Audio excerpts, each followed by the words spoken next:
কাউন্সিলরের মানে মৃত্যু হয়েছে 81 বছরের এক বৃদ্ধর। মৃত তুলসীচরণ অধিকারী, উত্তর ব্যারাকপুরের তিনি বাসিন্দা। অভিযুক্ত কাউন্সিলরের নাম রবীন্দ্রনাথ ভট্টাচার্য। উত্তর ব্যারাকপুর পৌরসভার 23 নম্বর ওয়ার্ডের কাউন্সিলর তিনি। অবৈধ নির্মাণে বাধা দেওয়ার অভিযোগে কি কাউন্সিলরের কোপে পড়লেন ওই বৃদ্ধ, এমনই কিন্তু অভিযোগ উঠে আসছে। তিনি মেরেছেন এবং তাতে ওই বৃদ্ধর মৃত্যু হয়েছে, এমনটাই তার পরিবারের তরফ থেকে উল্লেখ করা হচ্ছে। মৃত ব্যক্তি তুলসী অধিকারী, উত্তর ব্যারাকপুরের তিনি বাসিন্দা। অভিযুক্ত কাউন্সিলর রবীন্দ্রনাথ ভট্টাচার্য, উত্তর ব্যারাকপুর পৌরসভার 23 নম্বর ওয়ার্ডের তিনি কাউন্সিলর এবং তার বিরুদ্ধেই উঠছে এই মারাত্মক অভিযোগ।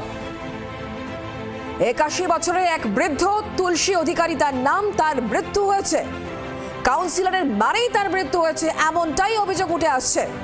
অবৈধ নির্মাণে বাধা দেওয়াতেই কি কাউন্সিলরের কোপে পড়লেন তিনি, এই প্রশ্ন উঠছে। যে কাউন্সিলরের বিরুদ্ধে অভিযোগ উঠছে সেই কাউন্সিলর, অভিযুক্ত কাউন্সিলর রবীন্দ্রনাথ ভট্টাচার্য, তিনি কি বলছেন, তার কি বক্তব্য শোনাবো। আমি ওইখানে যখন গেছিলাম, সেখানে ওখানে পথশ্রী প্রকল্পের কাজ শুরু হয়েছে, তার শুভ উদ্বোধন করতে শুধু আমি গেছিলাম।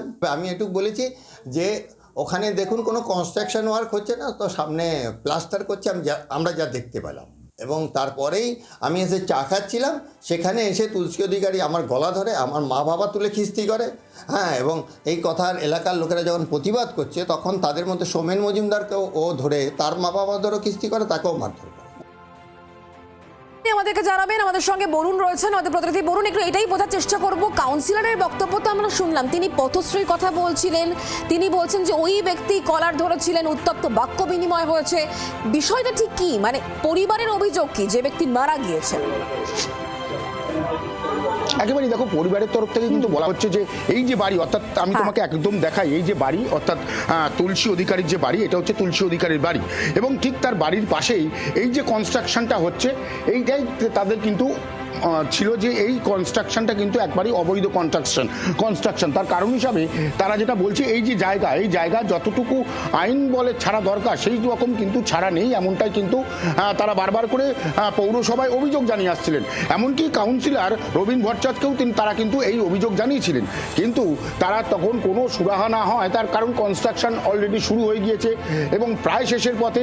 তার জন্যই তারা কিন্তু সরাসরি পৌরসভায় গিয়ে একটি চিঠি দেন, যে চিঠিতে তারা কিন্তু উল্লেখ করেন যে এই যে কনস্ট্রাকশন তৈরি হচ্ছে তার বাড়ির পাশে, সেই কনস্ট্রাকশনটা সমস্তটাই অবৈধ কনস্ট্রাকশন, এবং তার যে কনস্ট্রাকশন যখন করছে তখন তার ধুলো বালি সমস্তটাই তার বাড়ির মধ্যে এসে পড়ে, এমনটাই কিন্তু তার পরিবারের তরফ থেকে বারবার করে অভিযোগ করা হচ্ছিল। সেই অভিযোগ যখন পৌরসভায় চিঠি আকারে তারা জানান, তখনই তাদের যেটা অভিযোগ যে একেবারেই রবীন ভট্টাচার্য, যিনি পেশায় একজন উকিলও এবং কাউন্সিলর, তিনি কিন্তু একেবারে সরাসরি ছুটে আসেন এখানে, এসে তাদের সঙ্গে বাক্য বিনিময় শুরু হয়, রীতিমতো হাতাহাতির পর্যায়ে চলে যায়। তারপরে রবীন ভট্টাচার্য কিন্তু তার ছেলেদের মারধর করতে থাকে। যখনই তার ছেলেদের তিনি মারছিলেন, ঠিক সেই সময় তার তুলসী অধিকারী তিনি কিন্তু এগিয়ে আসেন এবং তিনি বলেন কেন তাদের মারা হচ্ছে, তিনি তো আইনত কথা বলছেন। সেই সময় যেটা অভিযোগ করছে পরিবারের লোকজন, তাকে লাথি মারা হয়, তিনি ছিটকে পড়েন এবং তারপরেই তার অবস্থা আশঙ্কাজনক হয়ে যায়। এখান থেকে তাকে সোজা যে হসপিটাল রয়েছে, সেই হসপিটালে নিয়ে গেলে তাকে মৃত বলে ঘোষণা করে।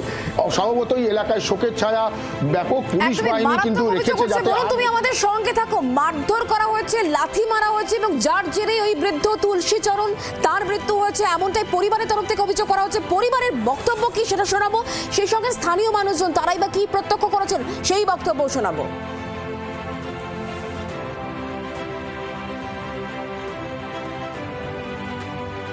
একটা সামনে একটা বাড়ি হচ্ছে, বাড়িটা পুরো ইনলিগাল বাড়ি হচ্ছে, ঠিক আছে, মানে আমার দিকে পুরোটাই হেলে গেছে।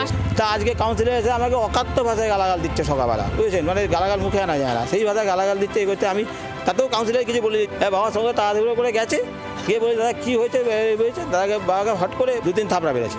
তুই এখানে বাবাকে নিয়েছিস আমাকে মস্তানি করার জন্য, বলে এইসব করা, বলে মানে দাঁড়িয়ে মানে অকাত্য ভাষায় গালাগাল দিচ্ছে। তারপরে তো বাবাকে ঠেলেছে, ঠেলে পরে লাথি মেরেছে এমন জায়গায়, বাবা তোর সঙ্গে সঙ্গেই বাবু ওখানেই বাইরে হয়ে গেছে। মানে বাবাকে নিয়ে এসেছি, নিয়ে তারপরে ডাক্তারবাবু এখানে পাঞ্চ করেছে, এই করেছে, তা করেছে। তারপরে কিছুক্ষণ বাবার শ্বাস প্রশ্বাস চলেছিল, তারপরে বাবা হয়ে গেছে। কাউন্সিলর ভালোভাবে এসে জিজ্ঞেস করতে পারতো আগে যে কি ঘটনা ঘটেছে রে, কি হয়েছে বা কিছু। উনি কিছু না শুনে আগে অকথ্য ভাষায় গালিগালাজ করলো, ওর গায়ে হাত দিল, এত উদ্ধত্ত কেন, কি কারণে? আমার শ্বশুরমশাই তো বাড়িতে এসে টিফিন খেতে, উনি তো এমন না যে অসুস্থ ঘরে শুয়ে আছে যে একটা ধাক্কা দিলে সে মারা যাবে। সে অত্যন্ত সৎলোক, আপনারা পুরো পাড়ায় জিজ্ঞেস করলে জানতে পারবেন যে উনি কিরকম মানুষ। উনি এই অপমানগুলো নিতে পারেনি। আমরা কি চাইবো? আমরা তো বাবাকে আর ফিরে পাবো না। এবার যদি বিচার হয়, বিচার কিছুই হবে না, আমরা এটাও জানি। কি দেখছেন তো কি কোনটার বিচার হচ্ছে? পরিবারের বক্তব্য আপনারা শুনলেন, ঠিক কি হয়েছিল গুরুতর অভিযোগ উঠছে কিন্তু এই কাউন্সিলরের বিরুদ্ধে, যার নাম রবীন্দ্রনাথ ভট্টাচার্য। এই বিষয় নিয়ে আমরা বিজেপি নেতা সজল ঘোষের সঙ্গে কথা বলেছিলাম। সজল ঘোষ কি বলেছেন শোনাবো। তৃণমূল মানেই চোর, তৃণমূল মানেই খুনি, তৃণমূল মানেই ডাকাত, এমন মারলো এরা, সে লোকটা মারা গেল। তার নাকি তার অপরাধ কি? সে নাকি বেআইনি নির্মাণ করছিল। আমি যে বেআইনি যদি কোথাও নির্মাণ হয় তো কাউন্সিলর এসে সেটা ফিজিক্যালি আটকাবে কেন? আমি তো একজন কাউন্সিলর, আমার কোনো অধিকার নেই সেটাকে আমি ফিজিক্যালি আটকাই। সেটা আটকানোর জন্য পুরো প্রশাসন আছে। আসলে ওকে মাল না দিয়ে বেআইনি কাজ করছিল।